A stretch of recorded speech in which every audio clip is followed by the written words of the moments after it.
perjuangan Sunan Kalijogo itu tan kinoyo ngopo, tidak ada yang melawan beratnya perjuangan Sunan Kalijogo.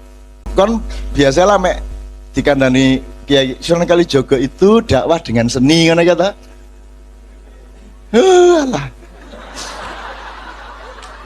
Opo dakwah dengan seni kaya Romai Rama karo Zainuddin MZ. Emanu Najib karo Kiai Kanjeng. Nah, opo dakwah karo seni ku opo lah. Itu mek pekerjaan kecil. Allahumma sholli wa sallim ala sayyidina wa maulana wa habibina Muhammad. Artinya saiki iki dibutuhkan orang yang setingkat Sunan Kalijogo plus. Cik ono plus sih. Nanti endingnya dari pembicaraan saya akan bercerita kepada Anda. Ojo putus asa. Ojo pernah putus asa, memperjuangkan dan berinovasi, berkarya, jangan pernah berputus asa dan jangan menunggu dihargai siapapun saja. Kamu berkarya karena kamu bahagia berkarya. Mungkin akan dihargai 100 tahun lagi, mungkin tidak pernah dihargai, tapi pasti nuranimu sendiri dan Allah Subhanahu wa taala menghargai dan anak-anakmu akan mendapatkan berkah dari karya-karyamu. Ojo lali. Engko tak dudui kon perjuangan Sunan Kalijogo itu tan kinoyo ngopo, tidak ada yang melawan beratnya perjuangan Sunan Kalijogo. Tapi engko sih kon biasalah mek dikandani Kiai Sunan Kalijogo itu dakwah dengan seni ngono kata. Alah. Opo dakwah dengan seni kaya Romai Rama karo Zainuddin MZ. Emanu Najib karo Kiai Kanjeng. Nah, opo dakwah karo seni ku opo lah. Itu mek pekerjaan kecil. Sunan Kalijogo engko ae. Engko tak dudui. Tapi intinya adalah yang Anda catat sekarang. Sunan Kalijogo itu hidup berjuang sejak akhir Mojopahit Brawijaya 5 dan dia memproses seluruhnya sampai awal Mataram. Jadi melewati 4 zaman besar: Majapahit, Demak, Pajang, Mataram. Dan kalau Anda sekarang bertemu dengan Sunan Kalijogo, Anda akan tahu bahwa Anda belum melakukan apa-apa di muka bumi ini. Jadi kalau Anda sampai menangis dan putus asa, kamu akan membuat sedih Sunan Kalijogo. Ojo meneraimu. Aku iki biyen gurung ono SMS, gurung ono BBM, gurung ono mobil, gurung ono bensin, gurung ono LPG. Aku iki ngeluruk Sabdo Palon Noyo Genggong Ki Ageng Mangir. Aku ngeluruk MPR DPR-nya Mojopahit iku tak Islamno secara subversif. Prabu Brawijaya tak atur ya apa carane mergo gini, ono telu siji santri boyongan ngalor ratusan ribu orang dipimpin oleh Sunan Kudus, stafnya Sunan Kalijogo. Iki sing bagian santri kupluan. Nek watu alhamdulillah gitu. Weng alhamdulillah. Nek sing tengah iki Islam tapi gak semantri santri. Terbagi-bagi ndak karu-karuan. Yang tengah ini yang kita sebut kejawen. Kejawen itu Islam tapi Jowo. Nek santri itu Jowo tapi Islam. Jadi Islamnya lebih menonjol, kalau kejawen Jawanya lebih menonjol. Pelopornya yang di tengah ini adalah Prabu Brawijaya 5 sendiri. Prabu Brawijaya terakhir yang juga masuk Islam dan potong rambut, tetapi dia bilang secara kultural saya tidak enak kalau saya menunjukkan pakaian santri saya karena banyak rakyat saya yang juga masih belum masuk Islam, jadi saya tak toleran secara budaya. Tapi karena takdirnya sudah seperti itu, maka Sunan Kalijogo ngatur, monggo jenengan sakniki kesah meneng-meneng, jadi seluruh rombongan yang tengah ini dibawa ke Gunung Lawu, ya, mendirikan Candi Cetha di sana, dan sekarang menjadi pusat pancatan masa depan Indonesia sekarang di sana. Ini yang bagian kejawen, termasuk istrinya Prabu Brawijaya yang tidak masuk Islam itu tidak ikut rombongan tengah tapi ikut rombongan utara. Itu namanya Dewi Andarawati Wayu Nemen. Maka Sunan Kalijogo mengutus Sunan Kudus untuk memimpin rombongan yang ke utara dari Mojo Agung. Dari ini, dari mana ini? Duduk Trawulan di di Delta itu loh, Delta Mojokerto Sidoarjo itu loh, Delta Kalimas kali Porong di situ. Di Canggu, di desa Canggu. Dari situ rombongan ke tengah, rombongan ke utara. Nah, yang rombongan ke utara dipimpin Sunan Kudus, itu juga satu pendidikan perdamaian yang luar biasa. Karena sebelum diatur oleh Sunan Kalijogo atas perintah Sunan Ampel, sempat terjadi peperangan antara orang-orang Mojopahit melawan orang-orang Demak, dan di dalam peperangan itu terjadi duel antara kakaknya Raden Patah yang sulung yaitu Raden Jaka Bentar melawan bapaknya Sunan Kudus yang namanya Sunan Ngudung. Sunan Ngudung kalah mati, tapi kematian Sunan Ngudung itu tidak menimbulkan dendam antara Mojopahit dengan Demak.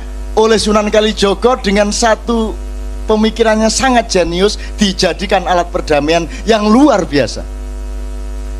Sunan Kudus disuruh Sunan Kalijogo bikin surat kepada Raden Bentar, yaitu yang membunuh bapaknya. Gusti Raden Bentar panjenengan dipun aturi diminta oleh Raja Demak yaitu Raden Patah untuk menjadi senopati nomor 1 di Demak, padahal barusan bunuh bapaknya Sunan Kudus, senopatinya Demak. Ditawari Sunan Kalijogo untuk malah jadi pangapnya Demak. Itu kan tindakan politik yang tidak bisa dipahami, tapi ada sangune apa? Dus kondo Bentar, jenengan mateni bapak kula niku pun ada diurus mboten napa-napa niku pun takdir Gusti Allah, kula ngapura kabeh wong Demak ngapura, sing penting sampean sakniki ngewangi adik sampean Raden Patah untuk menjadi senopati di sana. Nah, si Raden Bentar yang sebenarnya juga merasa tidak enak bunuh Sunan Ngudung, akhirnya merasa ya Allah kok saya malah dijunjung. Akhirnya dia benar-benar menjadi senopati di Demak. Itu tindakan perdamaian yang belum pernah terjadi di dalam sejarah modern. Yang namanya Sultan Salahuddin paling pol menyamar jadi tabib untuk menyembuhkan panglima perang salib, tapi tidak sampai meminta panglima musuh untuk menjadi panglima pasukan kita. Dan itu yang bisa melakukan hanya jeniusitas otaknya Sunan Kalijogo. Akhirnya si Dewi Andarawati dalam rombongan suwe-suwe di jawil-jawil di akhirnya dirabi karo Sunan Kudus, berhasil.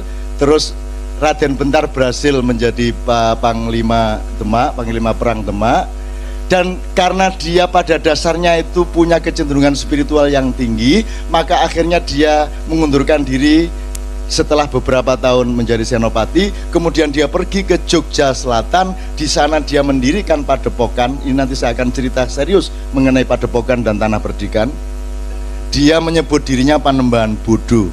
Nah, kalau Anda ingin tahu itu, kapan-kapan Kiai Kanjeng salah satunya itu adalah dari daerah Pandak, di mana Panembahan Bodo ini dikuburkan di sana. Nyimpang sedikit teman-teman sekalian, Pak Suko dan teman-teman sosiolog politik, sosiolog kenegaraan yang mungkin belum pernah mendengar. Selama kita pernah mengalami sejarah sampai zaman Mojopahit itu tidak ada organisasi kerakyatan, tidak ada organisasi rakyat. Rakyat itu pokoknya wis mencar-mencar sak ketemune lah. Terus ada sentralisasi kekuasaan. Apa itu Singosari, apa itu Ndowo Kediri, apa itu Mojopahit. Tapi rakyat tidak memiliki organisasi. Sunan Kalijogo lah yang menciptakan otonomi daerah. Sunan Kalijogo lah yang punya ide agar supaya di setiap wilayah itu didirikan apa yang dia sebut tanah perdikan, dipimpin oleh orang yang oleh Sunan Kalijogo diberi gelar Ki Ageng atau Ki Gede. Jadi ini negara federal, Demak ini negara federal. Masing-masing wilayah memiliki otonominya sendiri-sendiri, tapi berada di dalam satu MOU kesejahteraan dan keamanan dengan Demak. Tapi Demak tidak tarik pajak kepada daerah-daerah perdikan itu. Mergo nek uangku wis percaya dan cinta, gak perlu kok tagih, dhek mesti ngekei. Kan begitu. Nah sekarang ini karena orang tidak bisa saling dipercaya, maka kita butuh hukum formal, kita butuh transaksi tertulis, kita butuh Quran. Dulu orang tidak ada Quran sudah bisa menciptakan kemuliaan dan kebiasaan hidup seperti yang ada dalam Mahabharata dan Ramayana, jauh sebelum ada Al-Quran. Mergo menungso akhirnya wis gak iso gawe dan menerapkan penemuan-penemuan hikmah hidupnya sendiri, maka Gusti Allah memutuskan arek-arek iki nek diculno tambah suwi tambah gendeng, wis tak kei pagerai. Akhirnya dia turunkan Taurat, dia turunkan Zabur, dia turunkan Injil, dan disempurnakan menjadi Al-Quran. Iku saking nemene menungso, dijarno gak kena, dijarno egaliter, gelut tok, nyolong tok, curang tok, nyerobot tok, kaya arek numpak motor iki. Nyerobot rono, nyerobot rene. Akhirnya Tuhan memberi pagar, nek ngono tak kekane Quran, tak kekane syariat. Soalnya nemen iki. Nah, syariat Islam itu berlaku baru belum ada 20 abad. Baru aja. Itu karena manusia peradabannya mengalami degradasi kemanusiaan dan intelektual yang luar biasa, yang tidak terjadi pada waktu Astinapura, tidak terjadi pada waktu masyarakat Atlantis yang melahirkan Pandu Dewanata, yang punya anak Pandawa, yang punya anak Kurawa, sampai ke Parikesit. Waktu itu tidak ada Quran, tidak ada Injil, karena manusia sudah diberi Al-Quran di dalam dirinya, sudah ada ayat-ayat kauniyah, sudah ada firman-firman alamiah di dalam diri manusia, dan mereka menggunakannya. Saiki nek gak disuplemen gak iso urip arek.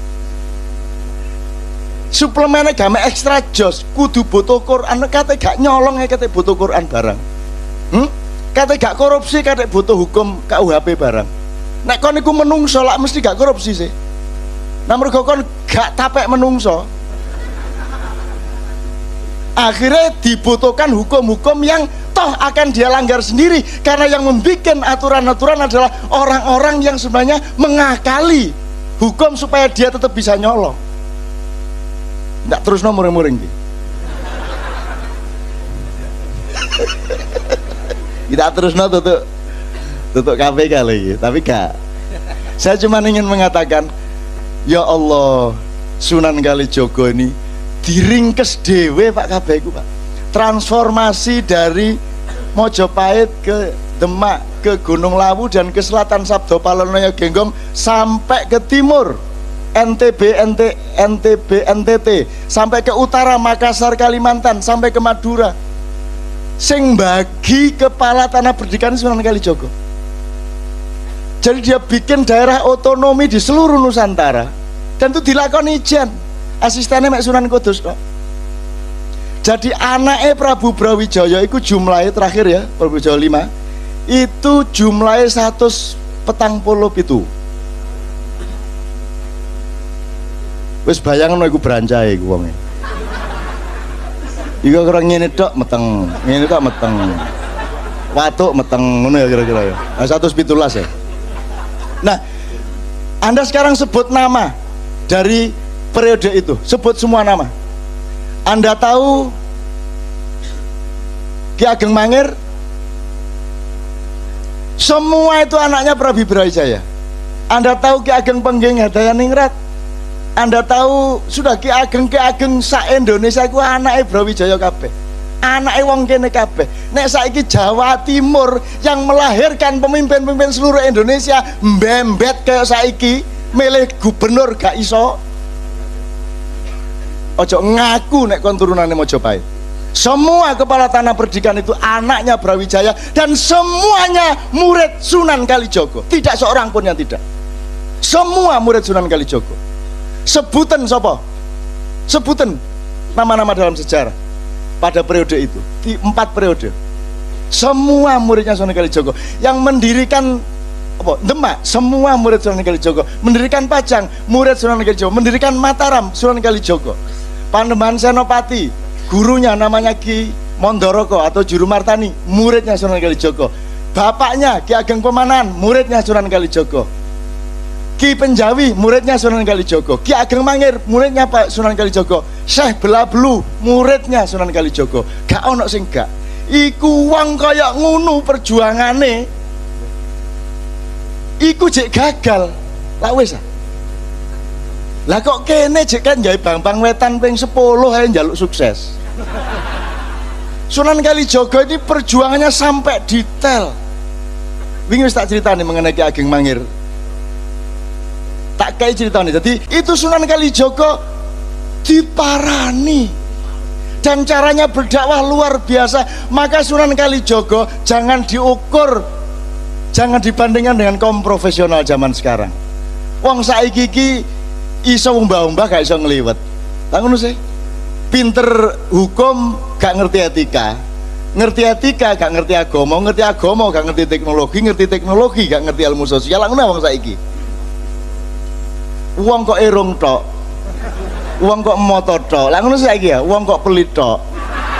Ono iku yang sing bagian iku tok ya ono. Lho toh? Kalimat saya itu justru yang begitu itu yang thayyibah, Pak. Angger wis tutuk kuno sweet. Jadi malaikat bingung, tak catat sebagian delodok tapi kok manfaatnya gede ngono.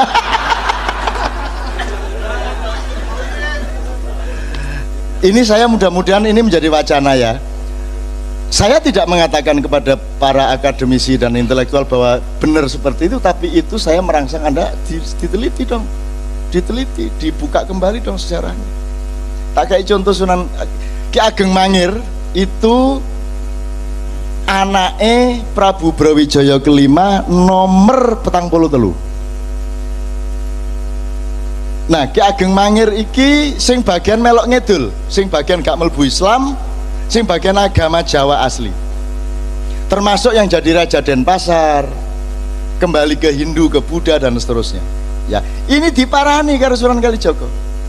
Jadi suatu malam, jadi Ki Ageng Mangir ini kan karena dia punya otonomi, dia tuh seneng pesta, seneng nraktir rakyate, seneng gawe kenduren.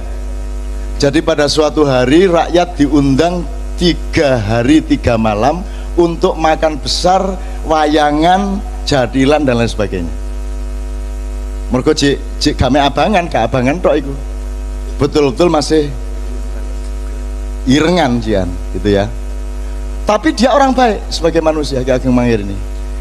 Terus ketika rakyat semua ke pendopo dan ke halaman pendoponya Ki Ageng Mangir makan semua, ono dayoh geluandangan klambine rowek-rowek welek nemen gak adus mbuh pirang wulan pirang tahun, rambute rowek-rowek melaku nerabas wong mangan sakunu kae ndwolek sing paling enak. Begitu ono sing enak ndwodok mau mangan juat-juat. Begitu wis wareg mulai balik. Terus Ki Ageng Mangir bingung sopo no bambung situ iki ditututi karo Ki Ageng Mangir, takoni sampean saking pundi? Oh niku kersaing dos mriku ngene-ngene, tapi oleh jawab ajo terus lunga wis. Tapi Sunan Kalijaga yang menyamar ini tahu, oh Ki Ageng Mangir orang baik kok, orang kecil kayak apapun disapa oleh dia.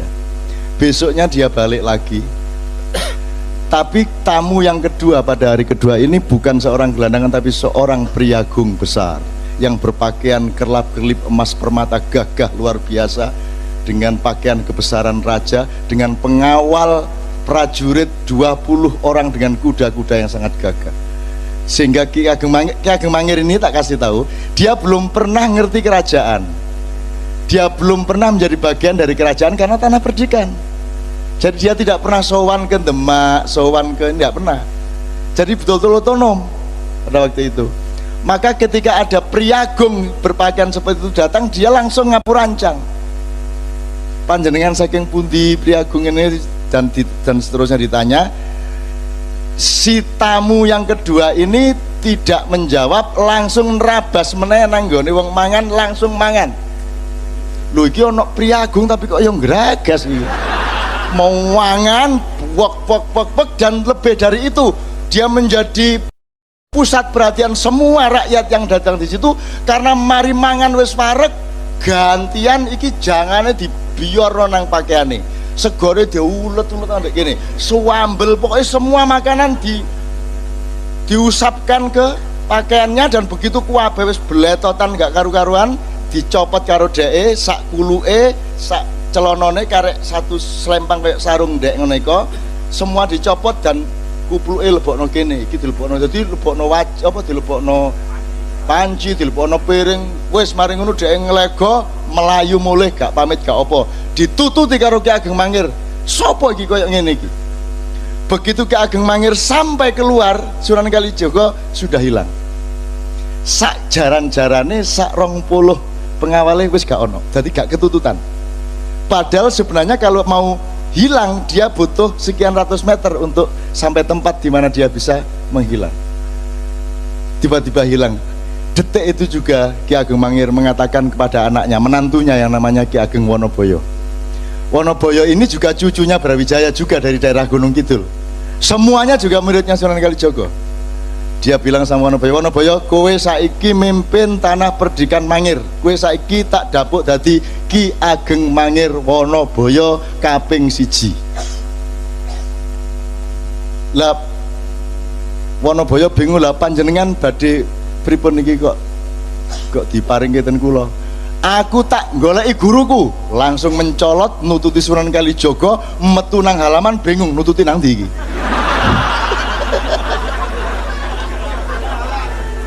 Begitu metu regol nang ndi rono tarono wis pokoknya akhirnya melayu ngono ae. Melayu terus dolek sampai berbulan-bulan sampai akhirnya dia ketemu di lereng Gunung Merapi. Kemudian Sunan Kalijaga mengatakan, "Oke, nek kowe arep dadi muridku, tak uji sik, kowe kudu iso dadi naga ngubengi Gunung Merapi, ilatmu karo buntutmu kudu iso gathuk." Wah, berusaha setengah mati. Itu simbolik, artinya dia diakui murid kalau dia sudah menyebarkan kebaikan ke seputar Gunung Merapi. Teman-teman sekalian kan pernah tahu ceritanya Nasruddin toh? Nasruddin Hoja. Mirip seperti itu toh? Itu di Persia sana, jadi itu di zaman Genghis Khan. Ada seorang sufi gendeng kayak Abu Nawas diundang nang keraton, gak diterima karo satpam karena pakaiannya tidak memenuhi syarat. Akhirnya dia mulai nyili tonggone berpakaian tertib yang memenuhi syarat. Dia datang lagi ke keraton, sampai di situ diterima. Mangkel atine, sing diterima lak duduk aku sing diterima lak pakaianku Akhirnya dia melbu ke perjamuan, kelambine dicopot, sebenarnya dicopot dilewebokno ngono mang bleng. Akhirnya mulai karo katokan tok, satpam dulu kok sampean mangsul katokan. Lho sing diundang lak pakaian duduk aku, mulai deh. Iku Nasruddin. Tapi lak gak sampai, jangan sambil dibledot. Nah, Sunan Kalijaga Jawa rek lebih dari wong Arab ya wong Persia. Nek ngono tok gampang iku kudu rada luwih dramatis. Ngono nek Jawa. Itu sekalian ya, oke. Jadi Sunan Kalijaga itu pun dia mengalami kegagalan. Saya kasih dua aja kegagalannya. Kegagalan dalam arti dia nggak gagal, cuman sejarah punya sifat sendiri dan Allah memiliki rencana sendiri. Kamu tahu Mas Karebet ketika dia menjadi Raja Demak, tapi dia memilih beristana di Pajang, itu ada yang tidak terima, yang merasa dia lebih berhak untuk menjadi raja, yaitu Haryo Jipang atau Haryo Raden Penangsang. Ya, Karebet ini sakti luar biasa. Karebet ini yang memegang Kiai Sangkelat. Kiai Sangkelat ini yang membuat adalah Empu Supo Anom. Itu empu nomor 1 kerajaan Majapahit yang pernah dicuri keris ini dari kerajaan Demak oleh oleh Ki Maling Celoring. Jadi tahu krungu Maling Celoring? Celoring itu asal usulnya iku ana wong jenenge Ki Celoring ndek Blambangan kono. Carane mlebu omahe wong iku gak perlu lawang, gak perlu bolongan, pokoknya ana lampu titik set mlebu deh. Maka dia berhasil mencuri Kiai Sangkelat ini di kerajaan Demak. Wes digonang Blambangan, Sunan Kalijaga roh, oh gampang po supaya konang Blambangan pura-pura oh dadi pandai besi. Wes pokoknya diatur ke Sunan Kalijaga iso balik meneh lah. Akhirnya dicekel Karebet. Nah Karebet ini mau ngelawan arek cilik jenenge Haryo Penangsang gak enak sih. Arek cilik pedita-pediding kok tak sikat temenan kon. Akhirnya yang dikongkon ngeladani anak angkatnya yaitu Jebeng Sutowijoyo atau yang kelak menjadi Panembahan Senopati. Gitu ya. Saya kasih tahu, Sunan Kudus sama Sunan Kalijaga ini kan seperti saudara dan senior dan junior. Mereka satu perjuangan, satu misi segala macam. Meskipun Sunan Kudus agak Syiah, Sunan Kalijogo Ahlus Sunnah wal Jamaah, ya. Tapi yang ingin saya katakan kepada Anda, Sunan Bonang, Arya Penangsang ini muridnya Sunan Kudus, sementara Mas Karebet ini muridnya Sunan Kalijogo langsung. Ini mereka konflik berdua, si Kudus sama Kalijogo tidak bisa kok menyelesaikan konflik mereka. Akhirnya terjadilah peperangan toh, duel antara Arya Jipang melawan siapa? Sutawijaya. Dan itu pun menangnya Sutawijaya karena strategi politik. Jarane Arya Jipang jenenge gagak rimang, jaran lanang brancah. Mulane politiknya aku tak perang musuh Arya Jipang nggawa jaran wedok. Oh, iki gerung tau kok pikir kan ya. Nggawa jaran wedok sing seksi. Jadi akhirnya ditambahi susu loro nih sore kan gitu. Anggur ngomong seksi ngono gemeriyuk. Oke? Kan ngerti tau ceritanya nyenengke kok. Nek ceritanya tuh memang dramatis. Akhirnya tidak terkendali gagak rimang ini. Jadi Arya Jipang di seberang sungai, Panembahan Senopati di sini, Jepeng Soe di sini. Begitu si gagak rimang ngelihat kuda ini, dia langsung meloncat menyeberangi sungai di luar kendali Arya Jipang. Nah, ketika kudanya larat seperti itu, dia tidak mampu menguasai dirinya, sehingga tombak Kiai Banca si Jepeng Sutawijaya ini masuk ke perutnya Arya Penangsang. Nah, ketika ditarik, ternyata ususnya membaur keluar sampai akhirnya ngguleti sak wetenge sak nggon sabuke, sehingga ketika Arya Penangsang menarik kerisnya, ususnya brodol, kena kerisnya dewe mati. Lho nyenengno iku. Artinya adegane iso-iso ae ngono lho. Ana wong mati ususnya, saya terus dadi eling Cak Nur. Cak Nur Khalil Majid itu meninggalnya dalam keadaan ususnya masih di luar perut, dan aku takon nang Bu Umi, Bumi ki kapan jari dokter iki ususnya dilebokno, jari dokter anu ngenteni Cak Nur sehat. Mboten kualik ta. Nek prasa kula Cak Nur sehat ususnya dilebokno lha ngoten sih. Nek jari dokter gak Cak Nur dinteni sehat sik kait ususnya dilebokno. Iki sing bener sing ndi filsafate iki.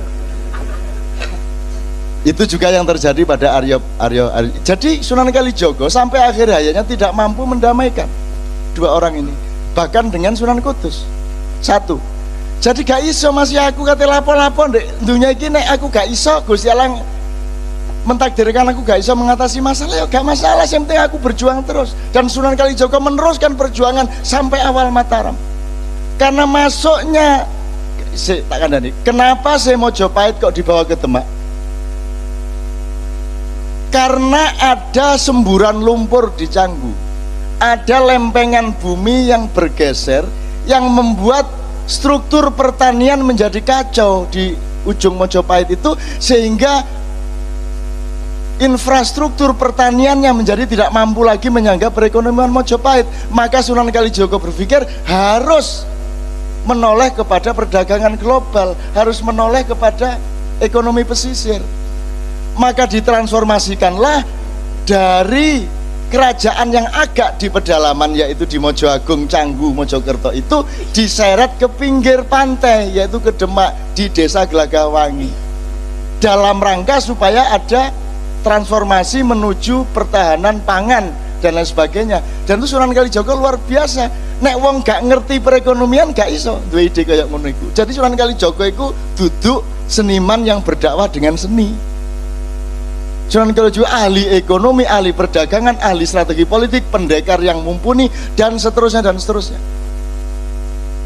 Nah, ekonomi pesisir ini kemudian pelan-pelan dieliminasi lagi oleh watak Jawa yang kurang tegas. Jadi Raden Sultan Hadiwijaya Joko Tingkir itu pekewo, kate beristana di Demak itu pekewo. Aku tak ndek pinggir-pinggir, aku tak ndek Pajangai. Dia lupa bahwa dengan dia masuk ke Pajang, maka seluruh infrastruktur keraton juga akan pindah ke pedalaman. Jadi perekonomian global yang diciptakan Sunan Kalijogo menjadi masuk ke pedalaman. Sunan Kalijogo tidak setuju, tapi sudah terlanjur. Ketika itu kemudian sibuk dengan pertarungan antara Mas Karebet dengan Aryo Jipang. Itu pun kemudian ketika sampai kepada gara-gara Aryo Jipang bisa dibunuh oleh Panembahan Senopati, akhirnya Panembahan Senopati diberi hadiah oleh Mas Karebet tanah Mentau. Dan Mentau itu sangat pedalaman, maka terjadilah degradasi politik dari pedalaman ke pesisir, dari pesisir dikembalikan ke pedalaman. Itu pun degradasinya double, tidak hanya sifat perdagangannya menjadi dari perdagangan ke pertanian, tapi legitimasi spiritualnya pun berubah dari Wali Songo yang semula menjadi background politik berubah menjadi Nyai Roro Kidul. Nah, Panembahan Senopati kemudian sirsiran dan kawin sama Nyai Roro Kidul sampai Sultan Hamengkubuwono ke-10. Semua rabi karo Nyai Roro Kidul. Atimbangane tak kongon pegatan anu Roro Kidul tak kon jilbaban ngono ae saiki.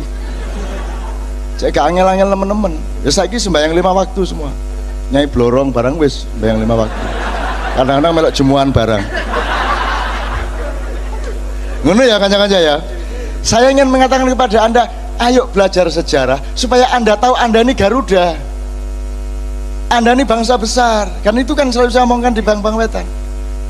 Tidak apa-apa sampai akhir hayat Anda belum berhasil, tidak apa-apa.